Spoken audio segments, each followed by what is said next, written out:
Hey family, it's Tasha MAMABEAR Prepping. So today, welcome to the channel. Welcome back to the channel. You already know what time it is. Get your drink, pull up. Let's talk about it. Today, we're just going to take it back to the basics, baby. We're going to talk about food preservation a little bit, but I really want to talk specifically what's your game plan for the freezer. So I hear a lot of options put out by different people of what their plan is and what they plan to do when you lose power and you have a freezer. Maybe you have more than one freezer. Maybe you have more than one refrigerator freezer combo, right? I think that it's safe to say that right now today, there is way more people preparing than there was even 2 years ago, 3 years ago.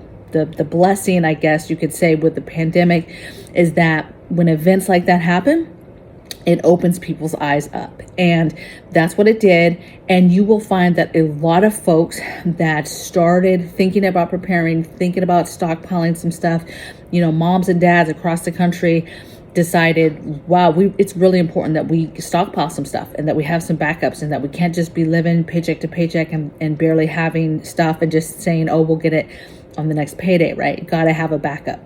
And so it's safe to say that you have more folks that do have freezers now. A lot of people went out and bought chest freezers that did not have that, right? They had their normal refrigeration combos, went out and they were like, we need a chest freezer. And some people had chest freezers, but they're like, we need another one, or we need more. Or people had their fridge in their house and they were like, let's go get a combo and another one and put it in the garage, right? And so you had people thinking about how to preserve food, because that's what a freezer is. It's a way to preserve food, to literally make your food that you're buying, you freeze it and it lasts longer, right? Lasts for months, right? So you can have years worth of food in a freezer, meats, vegetables, your everyday staples like breads and butters and eggs and things like that, frozen, cheeses, right? Kept in the freezer. You can make meals ahead of time, meal prep, freeze it, ready to go, right? So lots and lots of reasons to have a freezer in general, but when you have a mindset of more people wanting to stockpile, it becomes that, you know, a little freezer in a fridge combo is not big enough. It's not even big enough for two people, right? Let's just say you're married, kids are gone, right? And it's just you and hubby. The little freezer is just not enough, right? Especially if you're trying to stockpile anything, right? Even just for a few weeks, the freezer is just not conducive to the preparedness mindset, okay? And the fridge is much bigger. And to me, when you have less people like that, the fridge is not really the aspect that needs to be the biggest, okay? So let's get into this. What's the plan? What's the game plan? You may be watching this and you already know, hey, I know specifically what I'm going to do. I mean, the first option on the table is ensuring that you have a way when the power goes out to power the refrigerator or the freezers, chest freezers, right? You have a way, you have a plan. When the power goes out after a few hours or whatever your game plan, whatever your emergency plan has, you're going to plug in your generators, whether that's a tri-fuel generator, the loud kind, a gas kind, propane kind, whether that's a quiet indoor solar, energy type generator, right?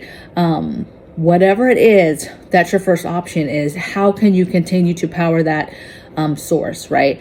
For us, the freezers are important, right? And the freezers are important to power for as long as possible. That's our game plan. But not every plan is a forever plan, will even work forever plans. Things happen, could be super cloudy, overcast, and not even able to power up a solar generator. But our first line of defense is our solar generators, and we have some bought, and they are for the freezers, specifically for keeping the freezers going. The good thing about freezers is if you don't open them, first of all, when it first goes out, if you don't open it, it's good for probably 8 hours. I mean, it's just going to keep it cold. The minute and every single time you open it, though, you are making that timeline extremely, extremely shorter, okay? So it's super vital that when you first lose power, you do not fiddle around, open it up, see what's going on. You leave it shut and you make sure that everybody knows to not open it. Normally, when something happens, I take painter's tape, I take blue tape, just because it's not so, it doesn't leave residue everywhere when you use it, and it's very, very easy to take on and take off. And so I'll just take that. Anytime we have any kind of water situation, don't use this faucet. The freezers, the power goes out, don't use the freezers, don't open this. Basically, anybody in my family knows if there's blue tape on it, do not open it, don't use it, right? And I use blue painter's tape for that, okay?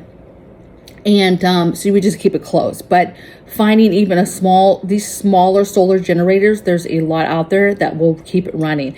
And you're not running that, let's say 24 hours. You're just running that maybe for 6 hours. Then you let it go for 3 hours. Then you run it for 6 hours. Work out your plan that's going to work for you and do that. And then in theory, you would just treat it like you do now. You're just taking stuff out of the freezer as you cook it, right? And maybe you don't know how long that generator's going to be an option. So maybe you immediately start making your meals from the freezer, right?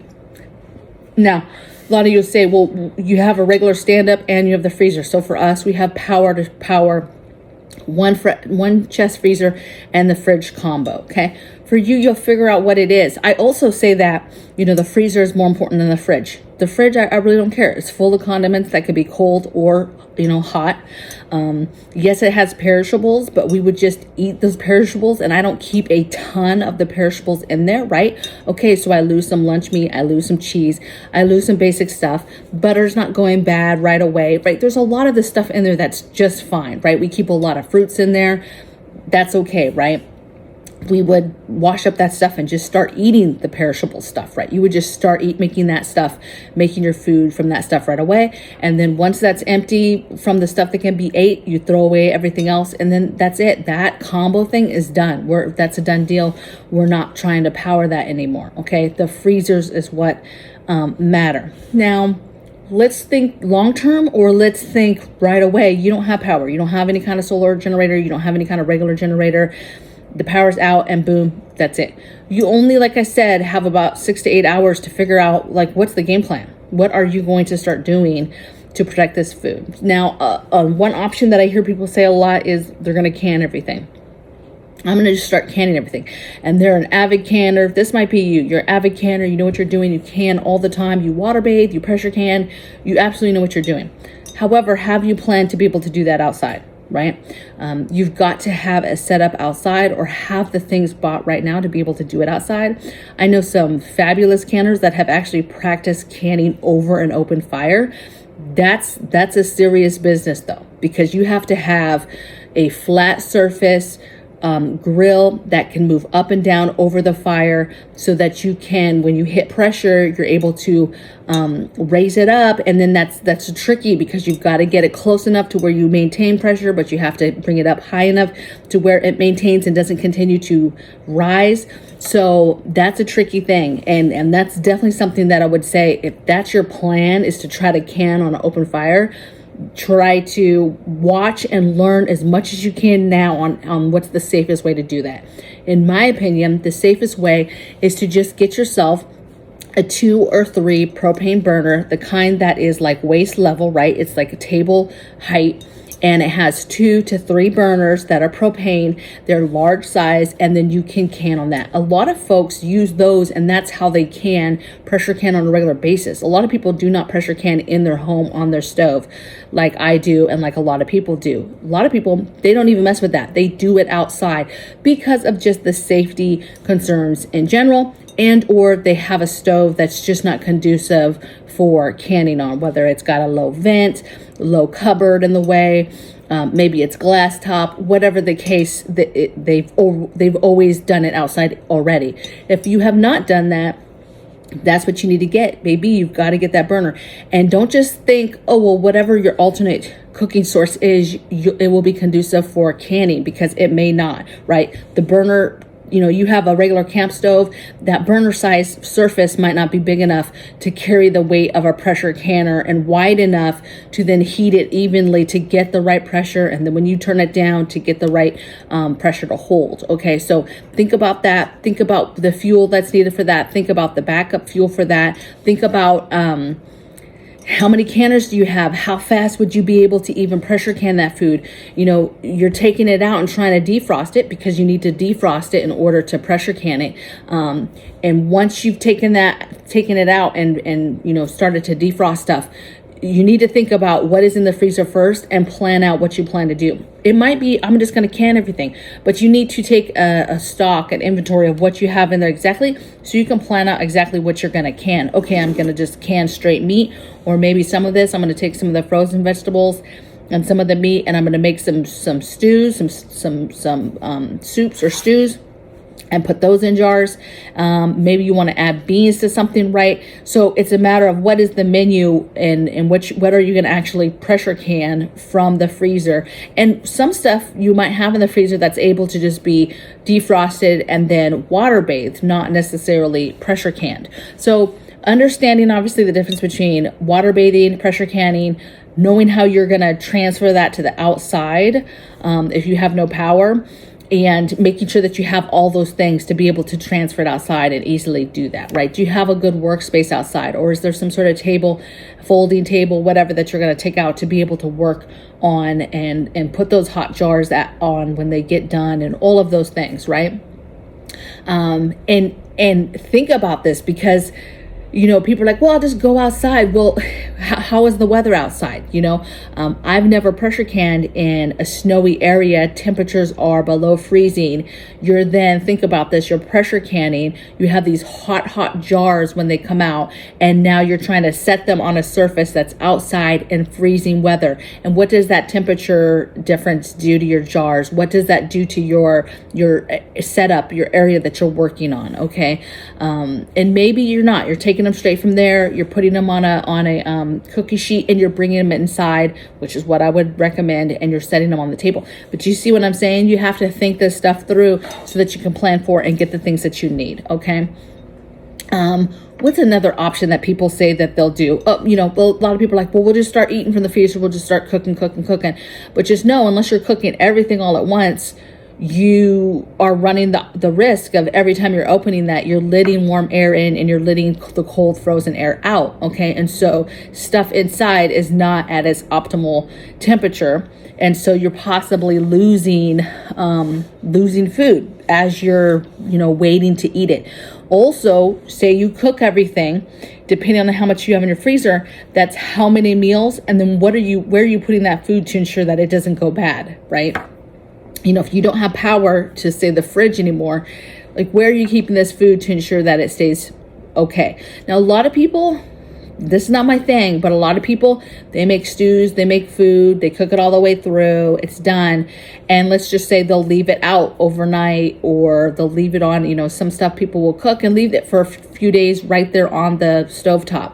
Me, I like to put stuff in the fridge right away. Some people are like, it's fine, you know, if it doesn't get mold on it, doesn't, whatever, I don't know. To me, it's unsafe. And so it becomes, well, how do you keep this food that you've now cooked up and is too much to be ate in one sitting, right? Or over the next couple of days.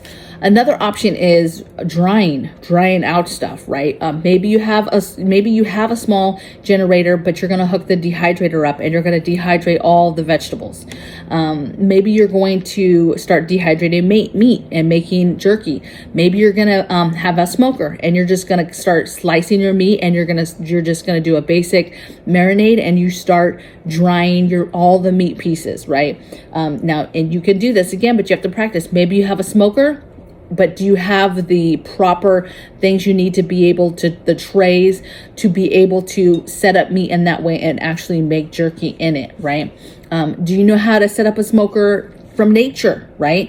Do you know what that takes for a fire, and how to make sure that fire is a smoking fire? How do you then cover that with your branches, right? And branches and covering with leaves and different things to keep that enclosed, and then having sticks and having surfaces to hang meat on. How do you do that? Where do you do that? If you've never practiced, you might not even have the things in your backyard to really do that. So how does that work? Right now, I did a video the other day about opportunities. You have opportunities to kind of get out, buy these things, so that we're not struggling like our ancestors And you can get those nice fancy things to make life a lot easier, right? This had me thinking the other day, we have a smoker, but do we have the right or the type of surfaces in there that we'd want for like hanging meat? Well, I had trays in there for maybe putting in a pan of meat to smoke, right? A piece of meat, or even trays or grills, right? To put meat on, but not really conducive for like sticks, right? For a surface to actually hang tons of meat on. And so I'm like, okay, we need to get that, right? Give yourself options of what you can do. Don't just have one plan, like, oh, I plan to do this, but what if that doesn't work out, right? You plan to run it with the solar generator, but what happens? There's no sun, super stormy, it's just rain, dark clouds, there's no sunlight, and you can't charge that. Well, I'll charge it on my car. Okay, maybe that's an option. But you've got to just think it through, because some of the options that you've been thinking about, your plans, stuff happens. What if it just doesn't work, right? What if canning, you know how to can and you've done that, but you've never gotten the things to be able to can and do stuff outside, right? So you got to think that through. How can you preserve stuff? Also, there's further stuff, you can start digging out a root cellar, right? And I don't say a root cellar like a whole entire room, but I'm just saying a hole the size of a trash can. Put a metal trash can in. You can keep some of that food, that perishable fruits and different things in that, because it's underground and it's then going to be colder. Maybe your house has a colder area in it. Maybe you have an old, very, very cold, much colder and cooler temperature basement, and a corner of that can be notched out as being a root cellar, or a place that you could have some of that stuff stay cooler, right? And not melt and be hot, right? Because it's in the coolest spot of the house. So some fruit, some different stuff you might be able to keep down there and it not spoil as bad. Some different stuff is having plugins so that you're alerted, especially if the power goes, let's say in the middle of the night, or during some time you're not really paying attention. Let's say you go outside, whatever, you come in and those alarms are going off, and it's just a way to immediately tell you that the power has gone off. Listen, I think that it's vital that we start figuring out how to live without power in the long term, because that is then what will truly make you successful. When there's no power, when something small happens, a small event happens, a storm happens, you lose power maybe for hours or days or weeks, you deal with that, right? But if we ever go through something that takes our power and then takes it for months or years or decades, that has you having to adapt and learn how to live without power. And so this is just a small situation that you should be planning through on what is the game plan for freezers, because again, little things can happen. When that power goes off, you never know if it's gonna be back in a minute, in a day, in hours, in months, weeks. You never know how long it's gonna be off. And that's nerve-wracking, especially if you don't have a long-term plan. And then because people are in the mindset of preparing, that's a lot of money down the drain, and possibly time and effort if you're one where you prepare stuff and put it in the freezer, or you're preserving eggs and different things and you're taking the time to do that and then putting it in the freezer, and you've done all these things, and then you've gone on your way to make bread and then froze the dough and just all this stuff, right, to be prepared to stockpile. And then something like the power going out for more than a few hours, and now you're in trouble, right? Let's see, what's another thing? A lot of folks too, if you did not know, this is just kind of a simple little fact that I just thought of. If you did not know, when you go through a storm, you go through a situation, it doesn't matter, whatever it is, it doesn't matter. But you go through a situation where you lose the stuff in your fridge, you typically, any renter's insurance, any insurance like that you have, you can call and they will replace the stuff that's in your fridge. And so you get, anywhere from a couple $100 to $800. I mean, just depends. You just call them up and say, hey, I have this happen. The fridge went kaput and I lost all my food, and they'll ask you a few questions, but it's not super in depth, and they're just going to give you a check. They're going to send you a check.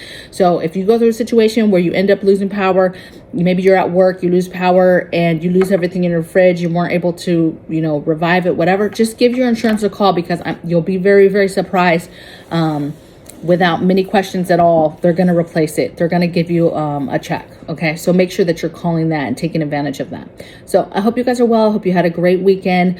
Be well, be kind, and do everything in love. And I'll see you guys tomorrow on the next video. Take care. Bye.